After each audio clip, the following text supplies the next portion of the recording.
Triple तलाक आंकड़ा आपके पास होगा? 3 तलाक हिंदुओं में कितने दिए जाते हैं? मुसलमानों ट्रिपल तलाक हिंदुओं में कैसे दिए जा सकते हैं? ट्रिपल तलाक तो दिए नहीं जा सकते। देखिए बात ये है ना कि वो तो मुसलमानों के उसमें है ना, बिल्कुल केवल मुसलमानों की बीमारी है वो, जिस तरीके से सती केवल हिंदुओं की बीमारी थी। ठीक है क्या समाज में हिंदुओं ने उसको कानून बनाने का कानून नहीं हिंदुओं ने नहीं, देश ने। देश ने तो यहाँ हिंदू भी आते हैं, मुसलमान। 3 तलाक भी तो देश कर रहा है ना। नहीं तो ऐसे तो सरफेसी में अगर बैंक कोई किसी की प्रॉपर्टी ले लेता है वो भी आप कोर्ट में चैलेंज नहीं कर सकते, तो हम क्या बोलेंगे? देश के बैंक अदालतों से बड़े हो गए। नहीं, आप कंफ्यूज मत कीजिए। नहीं कंफ्यूज नहीं कर रहा, मैं आपके दर्शकों को कानून की सही पोजीशन बता रहा हूं। आप कंफ्यूज कर रहे हैं। रुकिए, इनकम टैक्स अगर आपके घर में रेट मारे आप अदालत में नहीं जा सकते, आपको इनकम टैक्स के बिल पे जाना होगा। लिखिए तो मैंने आपसे कहा सिविल, अगर आप अनसिविल होंगे तो मैं आपसे ज्यादा हो सकता हूं। आप भ्रम फैलाएंगे नहीं, तो भ्रम आप बतौर वकील, बतौर नागरिक। Thank you so much. दोस्तों नमस्कार। दोस्तों आपने अक्सर देखा होगा डिबेट में विपक्षी पार्टियों के जितने भी प्रवक्ता आते हैं वो निहायत ही बदतमीजी को उतर आते हैं जब उनसे उनकी पार्टी से रिलेटेड कोई क्वेश्चन पूछ लिया जाता है। और सबसे बड़ी बात ये है कि वो उस बात का तो जवाब नहीं देते हैं, लेकिन बीजेपी या दूसरी पार्टी पर इल्ज़ाम लगाने लग जाते हैं। लेकिन जितने भी एंकर्स होते हैं दोस्तों, वो उनकी चीज़ों को बर्दाश्त कर लेते हैं, कुछ हद तक उनकी आवाज़ को बंद कर देते हैं।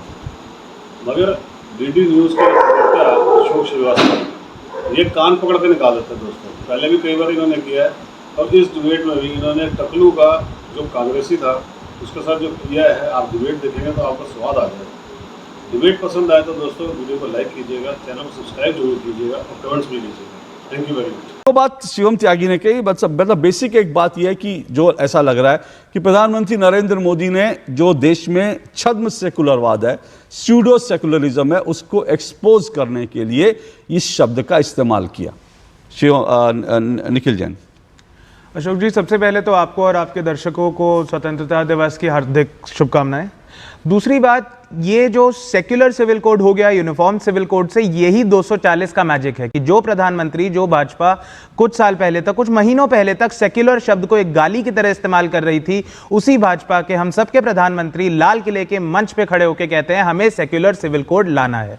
अब 2-3 आंकड़े, 2-3 बातें कही गई आपके पैकेज में और पैनलिस्ट द्वारा, तो मैं उन पर जरा सा रिस्पॉन्ड करना चाहूंगा कि एक समाज में एक ये भ्रम है कि मुसलमानों की 4 शादियां होती हैं। नेशनल फैमिली हेल्थ सर्वे 5 2019-20 जो मोदी सरकार के दौरान किया गया, भारत सरकार के द्वारा किया गया, वो ये कहता है कि पॉलीगमी के इंस्टेंसेस, एक से ज्यादा शादी होने के इंस्टेंसेस 1.9% है मुसलमानों में। कई लोगों को लगता है जैसे सारे ही मुसलमान ये करते हैं। 1.9%।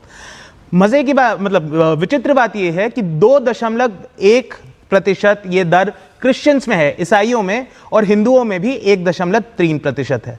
रही बात बाल विवाह की, बिल्कुल बहुत बड़ी कुरीति है। बाल विवाह पर आए, उससे बाल विवाह की कुरीति पे इतना सा बोल दूं। आप बिल्कुल आइए, बिल्कुल। इसका इंसिडेंस 1 मिनट, सिर्फ एक छोटे से वो सवाल ये कि आपने कहा जो आंकड़े आपके, मैं आंकड़ों को चैलेंज नहीं कर रहा, लेकिन मैं आपको दिखा सकता हूं। हाँ नहीं, ठीक है, मैं चैलेंज ही नहीं कर रहा सर। मैं तो ये कह रहा हूं कि क्या कानूनन किसी और को इस बात की परमिशन है? कानून की बात कर रहे हैं ना हम, संविधान में जो दिया हुआ है वो तो सिर्फ एक को है 4 शादी कर, वो अलग बात है। कानून तोड़कर आप कर रहे हो, वो कुछ लोग बहुत कानून तोड़कर लोग बहुत कुछ होता है, लेकिन कानूनन तो इजाजत किसी को नहीं है ना। अच्छा ठीक है, बाल विवाह की इजाजत तो ना मुसलमानों को है, ना हिंदुओं को है, ना किसी को भी है। लेकिन 23% हिंदुओं में बाल विवाह पाया गया, 26% मुसलमानों में पाया गया, 12% क्रिश्चियंस में पाया गया। इसका मूल बात यह है कि ज्यादा शादियां करना या बाल विवाह करना, इसका धर्म से कम लेना देना है और लोगों की सामाजिक तौर पे, आर्थिक तौर पे वो कितने मजबूत हैं उससे ज्यादा लेना देना है। पॉलीगमी और बहुत ज्यादा बच्चे करना या फिर चाइल्ड मैरिज करना, ये सब हम देखेंगे उन तबकों में ज्यादा प्रचलित है जो आर्थिक रूप से सक्षम नहीं है, चाहे हम हिंदुओं की बात करें या मुसलमानों की। रही बात वक्फ बोर्ड की, वक्फ को लेके भी बहुत सारे भ्रम है समाज में, तो मैं इस पे छोटी सी क्लैरिटी दे दूं। 3 तलाक भी बताइए। 3 तलाक ट्रिपल तलाक आंकड़ा आपके पास होगा? 3 तलाक हिंदुओं में कितने दिए जाते हैं? ट्रिपल तलाक हिंदुओं में कैसे दिए जा सकते हैं? ट्रिपल तलाक तो दिए ही नहीं जा सकते। देखिए बात यह है ना, वो तो मुसलमानों के उसमें है ना, 3 तलाक बिल्कुल केवल मुसलमानों की बीमारी है वो, जिस तरीके से सती केवल हिंदुओं की बीमारी थी। ठीक है क्या समाज में हिंदुओं ने उसको कानून बनाने का कानून नहीं हिंदुओं ने नहीं, देश ने। देश ने तो यहाँ हिंदू भी आते हैं, मुसलमान। 3 तलाक भी तो देश कर रहा है ना। तो 3 तलाक सुप्रीम कोर्ट ने स्ट्राइक डाउन करा, सारे पॉलिटिकल दलों ने उसका समर्थन करा। चल झूठा। अरे गलत कह रहे हैं आप नहीं, सर, सर, क्या बात कर रहे हैं? सबने समर्थन ना करा ना था, निखिल सबने जी समर्थन- नहीं, चलिए ठीक है, कुछ नहीं, ओवैसी निखिल जी जैसे पूरे तत्वों ने- विपक्ष ने 3 ओवैसी तलाक जैसे- कानून का विरोध किया नहीं, था। कानून की बात नहीं कर रहा हूं मैं, पूरे नहीं, विपक्ष नहीं, ने विरोध किया था कानून- 3 तलाक कानून की कानून बात का। नहीं, कानून की बात नहीं, मैं सुप्रीम कोर्ट के उस जजमेंट की बात कर रहा अरे हूं। जजमेंट छोड़ दीजिए, मैं राजनीति सुनिए, कानून का विरोध इस दर पे करा गया कि ट्रिपल तलाक देने के लिए किसी को 3 साल की आपने सजा दी, एक प्राइवेट रॉन्ग के लिए आपने एक क्रिमिनल रॉन्ग बनाया। सुप्रीम कोर्ट का तो जजमेंट मेरे पास ये है जो शाहबानो को लेकर दिया, मैं सुप्रीम कोर्ट के और जजमेंट वो की बात नहीं बिल्कुल, कर रहा। और मैं आपसे पूरे समर्थन में हूं कि कट्टरपंथी लोगों के दबाव में उस समय की सरकार ने मुस्लिम महिलाओं को जो एक अधिकार सुप्रीम कोर्ट ने दिया था वो छीना, और यही हमारे देश की दिक्कत रही है कि जब कट्टरपंथी किसने लोगों छीना? के कट्टरपंथियों ने छीना कि राजीव गांधी कट्टरपंथियों ने के छीना? दबाव में सरकार ने राजीव छीना। मैं गांधी इस की रूप में सरकार देखता हूं। ने, मैं राजीव एक गांधी और की आपके सरकार ने। दर्शकों को जानना जरूरी है कि 1955 में जब हिंदू कोड्स लाए जा रहे थे, मैरिज एक्ट, सक्सेशन एक्ट, उस समय भी ये आवाज उठी थी। उस समय की सरकार ने भी ये कहा था कि औरतों को समान अधिकार मिलना चाहिए प्रॉपर्टी में, इनहेरिटेंस में, खाली आदमियों को नहीं मिलना चाहिए। लेकिन उस वक्त के हिंदू कट्टरपंथियों ने विरोध करा, बिल्कुल किया होगा। सरकार ने विरोध में दब के बिल्कुल वो किया चेंज होगा। नहीं लाया, ऐसे- और 50 ओके, साल लग गए ओके। उस चेंज को लाने ऐसे में, उस समाज कट्टरपंथियों को मैं को लाने में। मैं मानता हूं हिंदुओं, मुस्लिमों, ईसाइयों, सिखों, सब तरह के कट्टरपंथी जो प्रोग्रेसिव विचारधारा को, जो ये नहीं मानते हैं कि भैया 4 शादियां नहीं करनी चाहिए, जो ये नहीं मानते हैं कि बच्चियों की शादी नहीं करनी चाहिए, जो ये नहीं मानते हैं कि जो है वक्फ बोर्ड जैसे, उन सबको उठा के नहीं, वक्फ बोर्ड एक बिल्कुल अलग चीज है, उसको हम शादी मुझे से मेरी और बात कहने personal law से दीजिए, ना जोड़ें। मुझे मेरी बात कहने दीजिए। वक्फ बोर्ड कोई भी ऐसा बोर्ड जो देश के संविधान से ऊपर हो जाए, नहीं, जो ऊपर सुप्रीम नहीं है। कोर्ट से ऊपर हो जाए। वक्फ एक सरकारी इंस्टीट्यूशन होता है, वक्फ एक ट्रिब्यूनल होता है जो एक अदालत है, और वक्फ ट्रिब्यूनल को आप हाई कोर्ट में चैलेंज कर सकते हैं जो एक अदालत है, और फिर आप सुप्रीम कोर्ट में भी जा सकते हैं। 1 मिनट रुकिए, मैंने आज पहले ही कहा, आज 15 अगस्त तक कोशिश करें हम सिविल आज जो है डिबेट करें। मजा नहीं आ रहा है। हम करते हैं प्रबंध, आप चिंता मत करिए। तो मैं ये कह रहा हूं कि वक्फ बोर्ड, ये कानून है कि वक्फ बोर्ड जो है उसके फैसले को आप जो है कोर्ट में चुनौती नहीं दे सकते, या वो ट्रिब्यूनल में चुनौती दी जाती है। ट्राइब्यूनल के फैसले को चुनौती नहीं दी जा सकती। नहीं तो ऐसे तो सरफेसी में अगर बैंक कोई किसी की प्रॉपर्टी ले लेता है, वो भी आप कोर्ट में चैलेंज नहीं कर सकते। तो हम क्या बोलेंगे, देश के बैंक अदालतों से बड़े हो गए? नहीं, आप कंफ्यूज मत कीजिए। नहीं, कंफ्यूज नहीं कर रहा मैं, आपके दर्शकों को कानून की सही पोजीशन बता रहा हूं। आप कंफ्यूज कर रहे हैं, रुकिए। इनकम टैक्स अगर आपके घर में रेड मारे, आप अदालत में नहीं जा सकते, आपको इनकम टैक्स ट्रिब्यूनल पे जाना होगा। लिखिए, मैंने आपसे कहा सिविल, अगर आप अनसिविल होंगे तो मैं आपसे ज्यादा हो सकता हूं। मैंने कहा आज 15 अगस्त तक कम से कम अनसिविल मत होइए। ट्रिब्यूनल और अदालत मत होइए अनसिविल। अभी मजा आएगा ना भिड़ो। अनसिविल मत होइए। ट्रिब्यूनल आपने पे चिल्लाइए, आपने पे चिल्लाइए। ट्रिब्यूनल और अदालत एक ही चीज होते हैं। मत होइए। ट्रिब्यूनल और अदालत एक ही चीज होते हैं।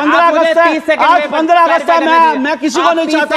निखिल 15 अगस्त आज मैं कोई निखिल मैं बदतमीजी नहीं करना चाहता। आप बदतमीजी करने लगातार। आप 15 आप विपक्ष की आवाज दबाना चाहते हैं, आप विपक्ष की आवाज दबाना चाहते हैं। बदतमीजी कर रहे हैं, सरकारी न्यूज़ बदतमीजी कर रहे हैं। आप इनका माइक बंद कीजिए, की आवाज दबाना चाहते हैं। आप लगातार बदतमीजी कर रहे हैं। मुझे आपको बाहर जाने के लिए बोल, क्योंकि मैंने आज पहले ही कहा मैं अनसिविलाइज्ड डिबेट आज नहीं करना चाहता। चलिए आप कम से कम 15 अगस्त के दिन इस तरह की बदतमीजी मेरी डिबेट में ना हो। करिए, प्लीज आप करिए सर। अब आए ना लाइन पे। मैंने पहले ही कहा कम से कम आज के दिन हम लोग इस तरह की बदतमीज डिबेट ना करें। और बदतमीजी कोई करेगा, मुझे भी आती है, लेकिन मैं नहीं चाहता कि कम से कम आज स्वतंत्रता दिवस का दिन है, आज हम इस तरह की चीज करें। वक्फ बोर्ड पे देश में एक अलग तरह की डिबेट चल रही है, और वक्फ बोर्ड को जितनी ताकत मिली है इस देश में किसी बोर्ड को उतनी ताकत नहीं है, ये सब जानते हैं। और वक्फ बोर्ड संविधान का हिस्सा नहीं है। बाबा साहब भीमराव अंबेडकर ने वक्फ बोर्ड नहीं बनाया था। वक्फ बोर्ड फिर मैं कह रहा हूं, आप भ्रम फैलाएंगे नहीं, तो मैं भ्रम उसको क्लियर नहीं कर सकता। आप बतौर जब मैं वकील, आपको बतौर नागरिक। Nikhil thank you so much, Nikhil thank you so much. अगर आपको इस तरह से डिबेट करनी है, मैं आपको अनुमति नहीं तो दूंगा। मेरे को क्या 30 सेकंड मिल सकते नहीं, हैं? आप निकलो बाहर, निकालो इसको। जब आपको मैं टाइम दूंगा, आपको इतना टाइम दिया, अभी मैंने किसी भी व्यक्ति को टाइम नहीं दिया। चलिए ठीक है, आप आ जाइए, हम इस पे बाद में ये तो मुद्दे लगा साला। अभी आपने बाल विवाह में जितने भ्रम फैलाए ना, वो बैठे आपके एक भ्रम का धागा खोलेंगे। लेकिन उन्होंने बोला नहीं। वो उनके पास आपसे ज्यादा तथ्य हैं, उन्होंने बोला नहीं, क्योंकि वो बदतमीजी नहीं कर रहे थे। आप बदतमीजी मत कीजिए प्लीज। 15 अगस्त पे कम से कम इस तरह की चीज मैं नहीं चाहता था, लेकिन अगर आप करेंगे तो फिर मुझे भी करना पड़ेगा। हाँ भाई, कैसी लगी आगे स्वाद?